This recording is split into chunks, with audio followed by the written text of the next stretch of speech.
First, some context. Pafl is a web series set in a world inspired by the novel Roadside Picnic and the film Stalker. In these works, a vaguely described event caused the creation of the Zone, an incredibly dangerous piece of land the size of a small country. Along with various almost unnoticeable traps, the Zone is filled with valuable artifacts, so tends to attract stalkers, opportunists who seek to sell the Zone's riches on the black market, despite the government filling the Zone with armed patrols. Pafl specifically is a teenage drama set just outside of the Zone, and its sixth song, Strike Free, is about Sergei. When Sergei was a child, his and his little sister's father Victor, a notorious stalker, died for unknown reasons. This prompted Sergei to lock his sister at home, almost never letting her out of a fear for her own safety. His efforts are shaken by Yuri, a kid that he hired to tutor Sanya since she's being homeschooled. Their tutoring sessions quickly devolve into flirting, and later, Yuri takes her out partying, which Sergei is very unhappy with, but there's not much he can do about the relationship now. Still, he sends him on a mission into the Zone with Nikita and Olga, which is covered in the mill. As for Nikita and Olga, Sergei is dating the latter, and Nikita is a very close friend of his, considering he took care of Sergei and Sanya after Victor's death. Strike Free is a song about the events taking place right after Olga and Yura get caught by a patrol at the end of the mill, and about Sergei venting his frustrations with the rebelliousness of everyone around him, particularly Yuri. In fact, Yuri and Sergei serve as ideological opposites in the story, with Sergei being driven to complacency out of grief for Victor and Kolya, and Yuri driven to chaos by sheer nihilism and guilt for getting Katya captured. The song opens pretty soon after the mill, with Sergei getting a phone call. It's Olga calling from captivity to let him know that Nikita is dead, that Yuri shot someone, and that because of him she's now being detained. At this point, Sergei absolutely hates Yuri. He's been nothing but trouble since he showed up, no matter how much time Sergei wasted on him. First, he turned out to be a bad influence on Sanya, then there's the Katya incident, and now his girlfriend is facing jail time because of his reckless actions. The song's first lyrics are channeling love through sinful thoughts. Even though Sergei is pissed as fuck, he decides to go through some underground connections to let Yuri go with a light punishment. On the way out to go get him, he's interrupted by Sanya, and the lyrics mention how boring the safe life is. In his mind, Sergei responds that that's just the alternative to a cruel and dangerous world that he wants to keep Sanya safe from. Cutting to Olga, we get a repetition of the channeling love line, but from Olga's perspective.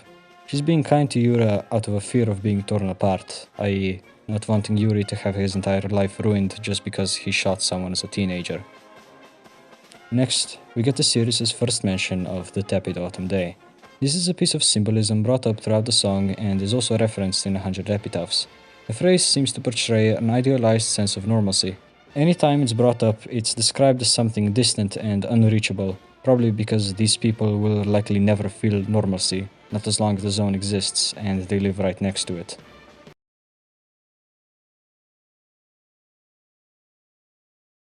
Speaking of which, anomalies appear even outside of the Zone, and they are very frequent outside of the city where the story takes place. Entire streets can distort, pets can come back to life, and sometimes everyone born on May 11th coughs up ammonia. I don't know what that's a reference to. Bro, I don't fucking know. Shut up. It's understandable, living in these conditions, that the characters of Pafl would yearn for a tepid autumn day, just a perfectly normal day of fall. Of course, none of the notable characters can realistically leave the city. Tsar and Arthur live in an orphanage, while Yuri, Sanya, and Anya are all related to people whose business either revolves around the Zone or just isn't perfectly legal. The chorus then begins with what is probably the most iconic line in Pafl. Blinded by the sun, you spin the barrel of a fully loaded gun.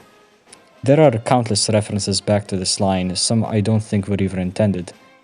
My favorite one, also the most notable one up until this point, comes in Katie's official guide to coolness. At the end of that song, she mentions not wanting Yuri to throw his life away, saying, "I just hope he won't lose sight of his own future clear and bright." Which is ironic, of course, since she's one of the main reasons he is like he is. Furthermore, you spin the barrel of a fully loaded gun is a reference to Russian roulette. The idea originates in an old Russian folktale, where a man loads a 6-bullet revolver with 5 bullets, spins the barrel, cocks it, points at himself and pulls the trigger. From this story, the concept of the Russian roulette evolved into a masochistic game of chance. Well, in this situation it's not even up to chance. Yuri has descended fully into nihilism, believing that if he's going to die, he might as well have some fun on the way out. For the rest of the chorus, he tries to reason with Yura and Sanya, but ultimately fails to convince them to stop being pricks, and the chorus ends with "Open the door, access denied." Arriving at Yura's holding cell, we get yet another iteration of the channeling love line, but now it's referring to Yuri's smoking problem and pessimistic view of the world.